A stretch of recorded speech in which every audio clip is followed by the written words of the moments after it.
Kuuba kriis ehk Kuuba raketikriis toimus 16. kuni 29. oktoobril aastal 1962. See kriis oli üks kõige suuremaid kriise külma sõja ajal ja oli kõige suurem oht tuumasõjale. Kriisis osalesid Ameerika Ühendriigid, Nõukogude Liit ja Kuuba.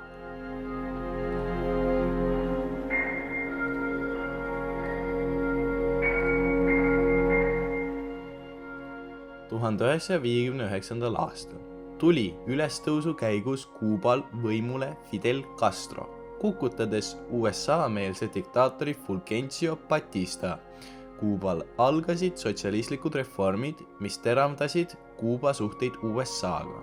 USA-le ei meeldinud ka see, et Kuuba hakkas lähenema NSV Liidule. Castro väitis ise, et ta on marksist ja et Kuubal toimub sotsialistlik revolutsioon. Juba suvel 1962. aastal tõi NSV Liit Kuubale maa tüüpi tuumalõhkepeadega strateegilised keskmaa raketid, mille lennuulatustase oleks jäänud suurem osa USA mandriosast. Lisaks oli Kuubal ka NSV Liidu pommituslennukid.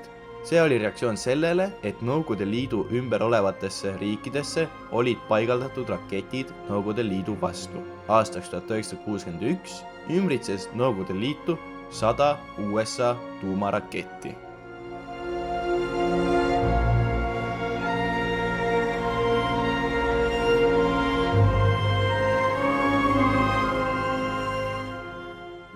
Oktoobril 1962 pildistas USA lennuväe luurelennuk Kuubal ehitatavaid Nõukogude raketibaase. USA kaalus Kuuba ründamist õhu ja mere kaudu ning kehtestasid Kuubale sõjalise karantiini. USA teatas, et nad ei luba Kuubale ründerelvade paigaldamist ja soovisid, et Nõukogude Liit lammutaks tuumaraketibaasid, mis nad ehitanud on.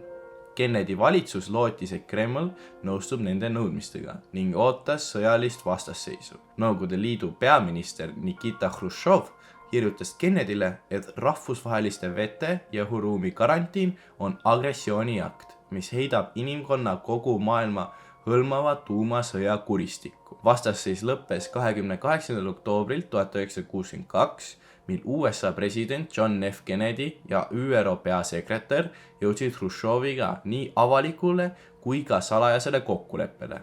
Avalikult lammutas Nõukogude pool oma ründerelvad Kuubal ja viis need tagasi Nõukogude Liitu.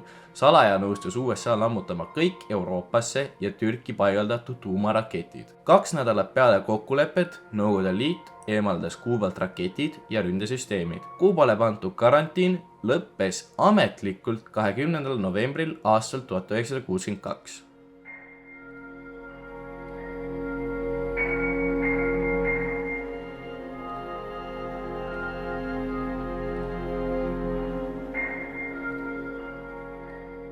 Kriisi rahumeelne lahendamine ei rahuldanud kõiki. Hruštšovi mõne aasta tagune tagandamine võib osaliselt olla tingitud NLKP Keskkomitee poliitbüroo ärritusest seoses Hruštšovi ja tema oskamatu juhtkonnaga USA-le tehtud järeleandmistega. Kriisi lõpus tegid Nõukogude ja Ameerika luureagentuuride analüütikud ettepaneku rajada Washingtoni ja Moskva vahele otseliin. Telefoniliin, niinimetatud punane telefon, et kriisi korral oleks suurriikide juhtidel võimalus koheselt üksteisega ühendust võtta, mitte kasutada telegraafi.